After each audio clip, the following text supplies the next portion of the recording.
Welcome to episode 129 of the People's History of Ideas podcast. Last episode, we wrapped up our narrative of the events of the 1929 Sino-Soviet War. That narrative was heavily focused on the clashes between the Soviet Union and the Kuomintang and the Manchurian warlord forces allied with the Kuomintang. This episode, I want to talk about how the Chinese Communist Party tried to intervene politically in that war. And then next episode, we can talk about how the war dovetailed with a developing line within the Communist Party, which was increasingly optimistic about the prospects for armed communist revolution in China. Just to refresh our memory, let's review the timeline of how events played out with the war. In May and July of 1929, the Kuomintang carried out a series of raids on Soviet interests in Manchuria, with the main objective being to seize control of the Chinese Eastern Railway. Then, following some initial skirmishes in July, the Soviets conducted a series of operations in August, October, and November, which defeated the Kuomintang and returned things to the way they were before the war. Now, before we took this detour to discuss the Sino-Soviet War, we had been focusing this podcast on events related to the revolution being waged by Mao Zedong, Zhu De, and others in Jiangxi and Fujian. Where we last left off with that, which is really the main branch of the story that we're following with this podcast overall, we talked about the significance of the Ninth Congress of the Chinese Communist Party and the Fourth Red Army, and the Gutian Resolution, which came out of that Congress, which had been held at the very end of 1929. So this whole war in Manchuria took place between the events of episode 116, when the Red Army waged a victorious campaign through parts of Jiangxi and Fujian, and episode 125, when we finished our discussion of the Gutian Resolution. There were two fronts on which the Chinese Communist Party attempted to affect the Sino-Soviet War, in Shanghai and in Manchuria itself. In Shanghai, the Communists' efforts were limited to propaganda and demonstrations. On July 14, 1929, the Communists held a pro-Soviet rally and initiated an anti-Kuomintang campaign of putting up posters, writing graffiti, and distributing flyers. The Communist slogans were, "Let us ally ourselves with the world's proletariat and Soviet Russia," and "Restore the friendship between China and Soviet Russia," while the leaflets condemned imperialist aggression against Soviet Russia. The thrust of the message was that the nationalists were being used by their foreign masters to attack the Soviet Union. This was illustrated by a cartoon that the Communists posted on Shanghai's bubbling spring well temple, which depicted Chinese soldiers being led by a Kuomintang officer who was being ridden by a Japanese woman. The caption had the woman saying, "My boy, have the courage to proceed with your Chinese railway case. I am back of you." End quote. Now, for many observers at the time, the attempt by the Kuomintang to seize the Chinese Eastern Railway seemed to be a relatively straightforward case of a nationalist government seizing major infrastructure that was controlled by a foreign power. And I can only assume that many people at the time wondered at how the communists could have believed that the Kuomintang was acting on behalf of foreign powers.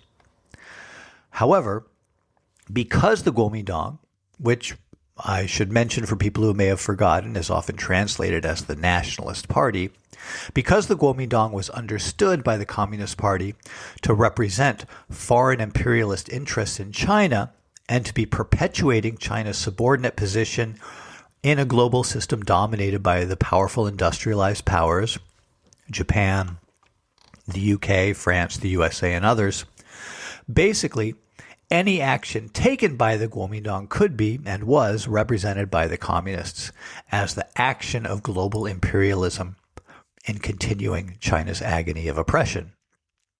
On the other hand, the Soviet Union, which the communists understood to be the main opponent of imperialism and the world's imperialist powers, was, by definition, the ally of the world's people and, in this case, China's workers and peasants in particular. And if the Soviets invaded China, that meant not so much a foreign invasion as an internationalist rendering of aid to the oppressed of China. It was basically the opening up of a second front in the war that the communists were already waging against the Kuomintang. Now, the funny thing here is that even though the Kuomintang was basically guilty of what the communists accused them of, that is, of working to impose an order in China where China really couldn't break out of being a subordinate player in a world where countries are divided into oppressed and oppressor nations. And of course, the Kuomintang was guilty of perpetuating horrible crimes against workers and peasants in China who tried to bring about a more egalitarian order, as we've detailed in past episodes. Even though the Kuomintang was guilty of all that, they were also motivated by nationalist ideas enough so that they often challenged the imperialist powers who they partnered with, and sometimes made themselves kind of a pain in the ass to those powers in the process. What this meant was that when they tried to seize the Chinese Eastern Railway, the sympathies of the foreign powers who dominated China was much more with the Soviet Union than with the Kuomintang. The New York Times, for example, editorialized approvingly on December 8, 1929, that while other powers argued, protested, but submitted when China curtailed their rights, Soviet Russia responded with, quote, an ultimatum backed by military force, end quote. During the lead up to the war, the British War Office in London had let it be known that it favored the Russian contentions. The Asahi Shimbun in Tokyo, one of Japan's newspapers of record, also took the Soviet Union's side early on by referring to China's actions as a hijacking. And the American Secretary of State informed the Chinese minister to the United States that China's actions, quote, might well be interpreted as an attack on Russia, end quote. After the war, the British minister to China, Miles Lampson, voiced an opinion shared by many in the diplomatic community. Quote, it is impossible not to pay a tribute to the extraordinary skill with which Russia handled the dispute. The restraint, the knowledge of psychology, Chinese and foreign, shown by the Soviet government, and the manner in which their measures were adopted to the end in view and the means at their disposal were surprising. The situation with which they were faced in July 1929 was one of which other powers have had all too common experience, a forcible attack upon rights secured by treaty, but which were represented as an infringement of China's sovereignty, end quote. So, going back to examining the claims made in communist political agitation about the war, we can see that while a case might be made that the Kuomintang attacks on Soviet interests in China did, in some objective sense, represent an imperialist attack on the Soviet Union, in the sense that the Kuomintang represented imperialist interests in China in some overall systemic sense, they definitely were not acting on behalf of or at the urging of any of the actual particular imperialist powers who dominated China. And in fact, the Soviets had the sympathies of those powers because the British and Japanese and American diplomats and businessmen in China tended to find the Kuomintang's efforts to push the boundaries of Chinese sovereignty tiresome. Now, in addition to the political agitation against the Kuomintang and in support of the Soviet Union that the communists carried out in Shanghai, they also attempted to impact the war more directly in Manchuria by sending some of their more experienced organizers up to Manchuria to try and develop the workers' movement there in support of the Soviet Union. The situation for the CCP in Manchuria at the beginning of 1929 was not very good. The communists there had been hit hard by heavy repression, with lots of cadre having been arrested and organizing efforts among the workers having been heavily disrupted. But because Manchuria had been a focus of industrial development by Japan, there was a steadily increasing working class population there, and despite the repression, there was a fair amount of strike activity, with several strikes happening in late 1928 and early 1929. The challenge for the communists was in how to intervene in these workers' actions and divert them toward the goal of revolution. For example, before the hostilities commenced between the USSR and the Kuomintang, in March 1929, the communists had sent 3 party activists to Fushun to organize the tens of thousands of workers there. Fushun, in southern Manchuria, in current-day Liaoning province, just east of the city of Shenyang, had been a coal mining center since ancient times. But between 1920 and 1924, the Japanese had built a new city there and turned the place into a massive industrial complex, with steel mills and cement factories and machine plants, as well as a whole energy and transportation infrastructure to service all this heavy industry. The trajectory of this effort by the communists in Fushun is representative of the general difficulties that they faced because of the intense repression. These 3 party activists, one of whom was young Jingyu, who later went on to become well known for his heroics in leading anti-Japanese guerrillas in Manchuria, had some initial success in recruiting advanced workers, that is, workers who had a high degree of political awareness and were receptive to the communist appeals, and they were able to create a basic union structure. However, the communists had not yet succeeded in building out a mass base of support beyond the initial core of advanced workers who were drawn to their message, when in July they attracted the attention of the Japanese police, who then coordinated with the Chinese police in neighboring Shenyang to conduct a joint roundup of 35 communists and sympathetic workers in Shenyang and Fushun, putting an end to the communist unionizing effort there. Some of these communists would only escape imprisonment in 1931 during the chaos of Japan's takeover of Manchuria. So, in order to improve their chances in Manchuria, in June 1929, the communists sent some of their best organizers to take over the party's Manchurian committee, with the aim of leveraging the Soviet war effort into a domestic communist uprising. Liu Shaoqi, one of the party's senior labor organizers, was named secretary of the committee. He was accompanied by 6 other veteran cadres, including 2 who had attended the 1928 Chinese Communist Party Congress in Moscow. One of these was Ting Chün-yang, who had played several important roles in the party, including serving as a liaison between the Central Committee in Moscow and traveling to supervise party work in Nanjing, Hankou, and elsewhere. He was also alleged to have participated in the killings of wealthy gentry in Jinan. Meng Yongqian, the other participant in the 1928 Party Congress who was sent to Manchuria with Liu Shaoqi, would go on to play a number of important roles in the People's Republic after liberation in 1949. Thanks to the meticulous record-keeping of the Japanese Empire's police forces, an outline of the operational plan devised by the Manchurian Committee has survived. And I want to read out this document because it can help us to visualize what the communists hoped to accomplish in Manchuria, and also just what level their organization was operating at when they got to work in the summer of 1929. All right, this document is titled Outline of Operational Plan of the Manchurian Committee, 1929. 1. Workers' Movement. A. Target cities: Harbin, Changchun, Kirin, Anshan, Mukden, Fushun, Penshihu, Yingkou, Dairen, Antung. B. Special target areas: South Manchuria Railway, Chinese Eastern Railway, and Peking-Mukden Railway. Now, just as an aside, of course, the workers' movement is the first item in the operational plan.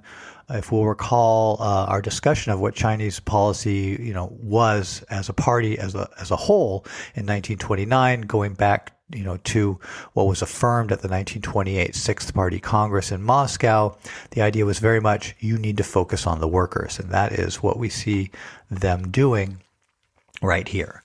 All right, C, under the heading Workers' Movement, the third point, C, method of operation: establishment of organizations to approach the workers, investigation of the workers' living conditions and their demands, expansion of economic struggles, publication of printed materials, penetration of yellow labor unions, that is, labor unions that have been more set up by the employers or by the employers in concert with organized crime in order to control the workers rather than to fight for either better economic conditions or larger issues related to the liberation of humanity.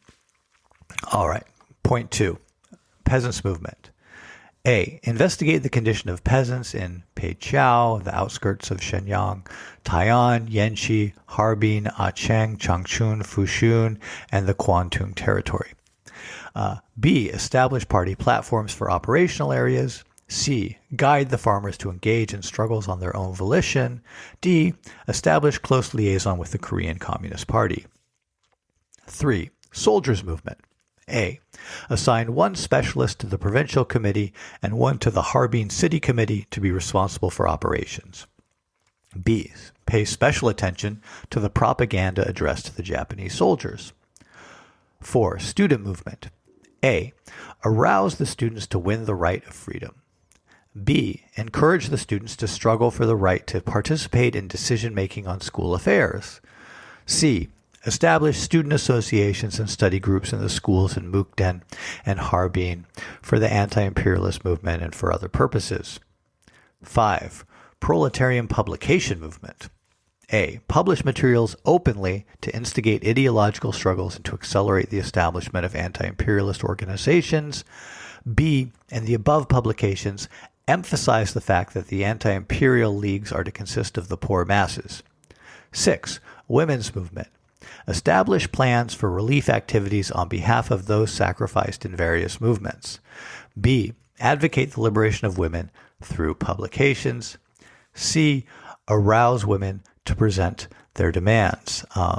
It's kind of interesting how organizing women to basically provide relief and care activities is number 1 here, and arousing the women to present their demands is number 3. 7. Anti-imperialist movement, anti-Kuomintang movement. A. Publish materials against the war and against imperialism. B. Strive especially to expose the intrigues of Japanese imperialism and stimulate anti-Japanese sentiments. C. Expose the false masks of various policies of the Kuomintang and the Diplomatic Association, as well as the anti-revolutionary crimes of the Kuomintang in the name of the Three People's Principles. All right, that's the end of the document.